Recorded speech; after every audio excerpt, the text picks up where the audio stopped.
You may have noticed in the past weeks, days, even hours, the news is filled with stories of violence, cruelty, human inhumanity to human intolerance, great suffering.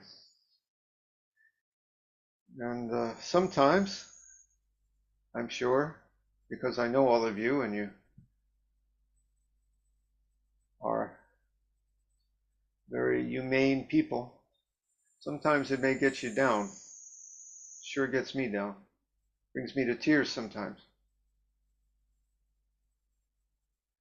And I don't think it's anything new. We might think this.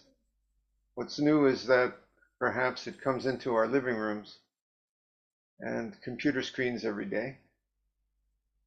The world has been so. In Dogen's time, ancient Japan, war and injustice. In the Buddhist time, in ancient India, kingdoms, fighting and poverty, ignorance. Nothing new.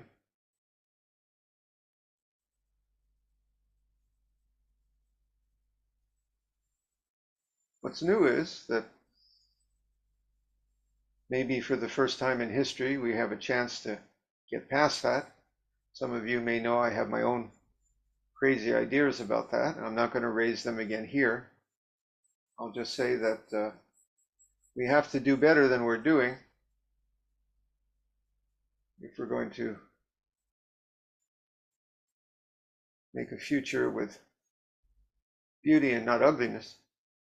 If we're going to survive, perhaps, we have to do better, and I think we can.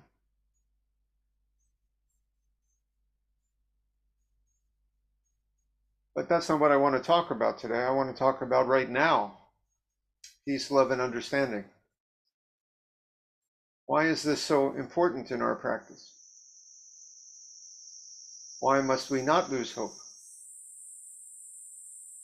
Why must we fill our own hearts as best we can with peace, love, and understanding and try to bring a little more into this world? What does that have to do with the rest of our practice? And why don't we just practice and be a little selfish and practice and look out for number one? We can. I know we have a lot of Star Wars fans here. By the way, that latest series, what's it called? The Acolyte? A little disappointing. But anyway, I don't want to get into that.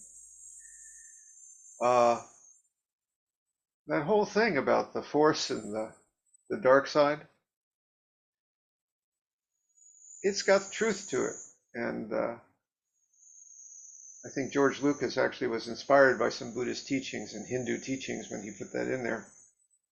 But that's what you see. You see that our practice can be used for selfishness and violence. It can make better assassins and better soldiers and better selfish business people and better haters. It can. It can. There is a dark side to this practice if we're not careful. That's why the precepts are so vitally important. In September, again, we begin our cycle of reflections on the precepts for Jukai. I hope some of you will join us, even if you've done it before. If it's your first time, no matter, you're all welcome. The precepts: do not kill, try not to be greedy, try not to be hateful. Very important. It keeps us away from the dark side. Truly, you cannot find peace in this practice for yourself or for the world, but even for yourself, if you don't fill your heart with tolerance and peacefulness, caring and love and compassion for others. It frees you. Attachment, clutching, greed, hate. This is what divides the world, divides the mind, And the divided mind is the source of friction and conflict. In other words, dukkha, the suffering of Buddhism. But to be tolerant, to allow, to be joyous for others, opens the heart. And it really causes this practice to flower. So it sounds counterintuitive, but even for the most selfish of reasons, I encourage you not to be so selfish.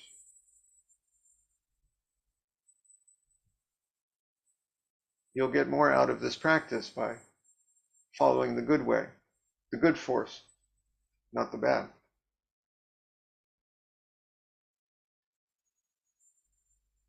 But we don't do this practice just for ourselves. We are bodhisattvas. We take the bodhisattva vow to save all sentient beings, though beings numberless. To transform all delusions, though delusions inexhaustible. To perceive reality, though reality is boundless. To attain the enlightened way, a way non-attainable. But we do this for others and the whole world.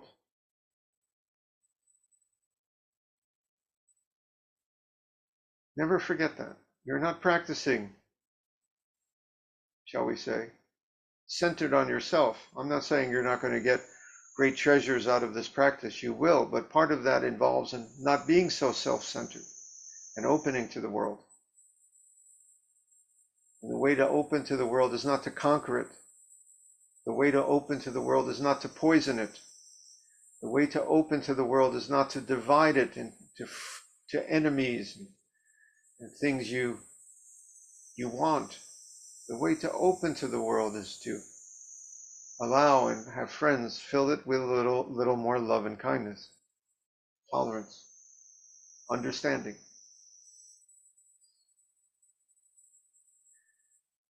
Many religions deal with the issue of good and evil. I know the Christians wrestle with this because they have their God who is a God of good. How could he allow evil? That's a big question. But it is in Buddhism and other religions too. And I often think about this. How does Buddhism approach this? We have our view of karma, certainly, harmful acts, violent, cruel acts, bad karma, and good acts, acts of love and generosity. That's good karma. We have our sense of right and wrong. Where does this come from? Well, the conclusion I've come to is that for the Buddhist, the universe, this world, reality, whatever you want to call it, is like a great canvas in which something is being painted. And all sentient beings, all of us, have a brush in our hand, and together we are creating this, shall we call it, a masterpiece. It can be a mess, but if we do it skillfully, we truly paint something wondrous. And when you step back, it is wondrous. It's amazing. It's a whole universe of life, scenes and things happening, history, all being painted by each single one of us with brush in hand, contributing to this, painting together. But when you get up close, you may see scenes of beauty, and you may see scenes of violence. You may see some people are painting hateful scenes and hurting even those around them. And some people are trying to paint beautiful scenes, and that has good effects on the surrounding environment too. It's all of us. And what this canvas is just the fertile ground for it all. It doesn't tell us we have to paint one or the other, it kind of gives us a choice. And I'm just telling you for purely the best of reasons. Let's start painting something beautiful and peaceful, not so ugly. Seems like the ugliness is winning sometimes, but I don't think that's forever. I think there are a lot of people trying to paint something beautiful and peaceful out there, and I urge you to be one of them. We can.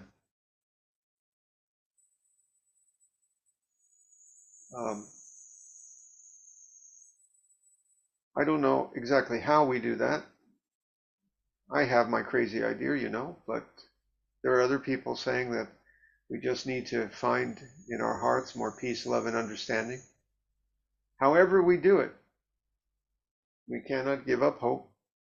We cannot stop even if people say it's not going to work or are pessimistic, we can. And I'm telling you, I have a hunch, a feeling in my heart, that this is the century where we do turn things in good directions and make a world of peace, love, and understanding. Anyway, that's a reflection. Peace to you. Love you all. Don't understand all of you all, but I try. See you later. Let's sit.